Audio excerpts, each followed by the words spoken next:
David Evans has been good enough to join us, the chairman of the Essendon Football Club. David, thanks for your time. Thanks for coming in. Thanks, Dwayne. The Switkowski report has been delivered. You guys at the Essendon Football Club have had a couple of days to digest it, and you put out your own statement in response today. First question from me, when does your board get together to decide what action will be taken out of this Switkowski report? In the coming days and weeks, we'll get together and talk about the ramifications, talk about the recommendations and the findings. And so there's some work to be done. We actually have already started to execute some of the things that Ziggy has mentioned in his report, but the board will get together and deliberate pretty soon. David, I'm reading the wash-up from your press conference today, and some of the headlines, and one of them in particular in the Herald Sun is "Bombers a basket case."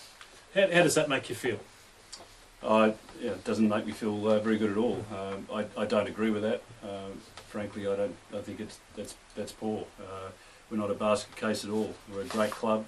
We're dealing to an issue that's happened in a finite period of time, and we're dealing to it responsibly. And I think the Switkowski report that was released today is just one part of rebuilding the club's reputation. But there's a lot of good things happening at our club, and I certainly want to emphasise that as well. Part of the Switkowski summary, David, reads this, and I quote, "A number of management processes normally associated with good governance failed during this period, and as a result, suspicions and concerns have arisen about the Essendon Football Club." Is that about the package of the whole thing? Yeah, I think it goes to the heart of that Ziggy mentions that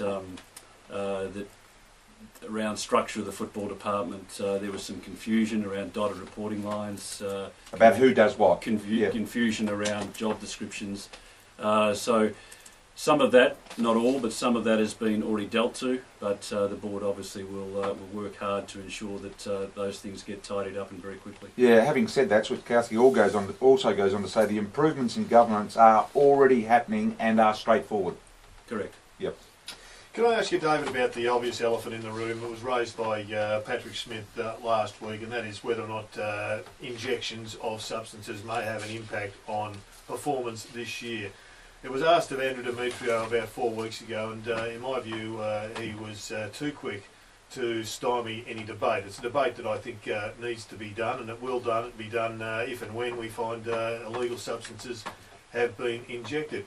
To your credit, I think that you've acknowledged that this was an issue, and you have said that you look forward to proving it won't be an issue. So you've put it on the table, and I think it's unfair for clubs not to be able to raise the issue. And fortunately, as chairman, you have raised it, and you've said that you will be able to prove it.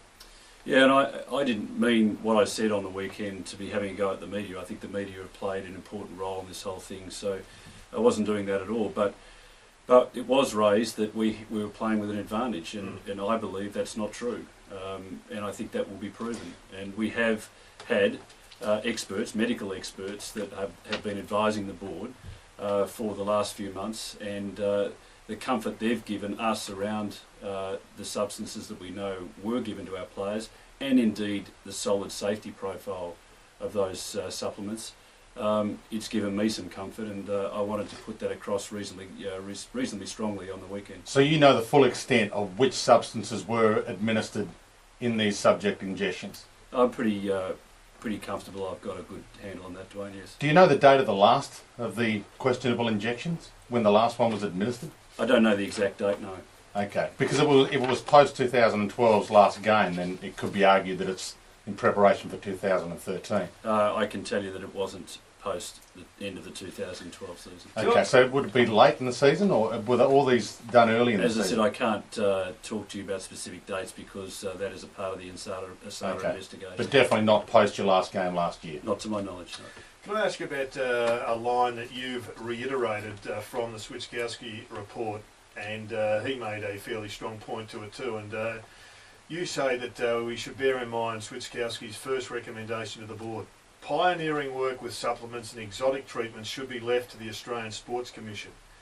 I'm getting the feeling that an experiment was taking place at Essendon last year with the drug AOD.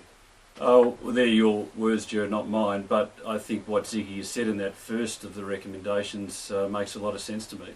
And I know you and I have discussed this in the past as well. So I think that's a responsible position for us to take. And I think also the other thing I'd like to point out is that through this, given what we've been through and what we've released today, our club is going to be world's best practice as far as this is concerned now. So that's what I mean when I talk about that we're going to be the better for the experience, and we will be a lot stronger club, and this will not happen again. One of the recommendations here, recommendation number 5, the CEO must be accountable for everything that happens within his organisation, and coaches cannot bypass him.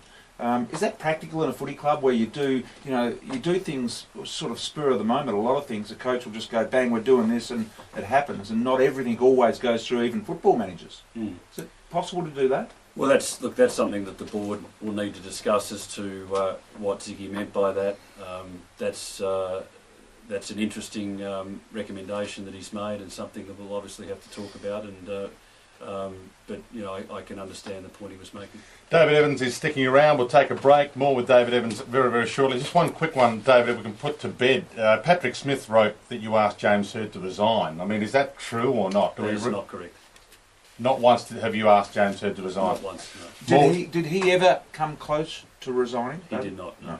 More with David Evans straight after this break on Sports Today, brought to you by Hyundai.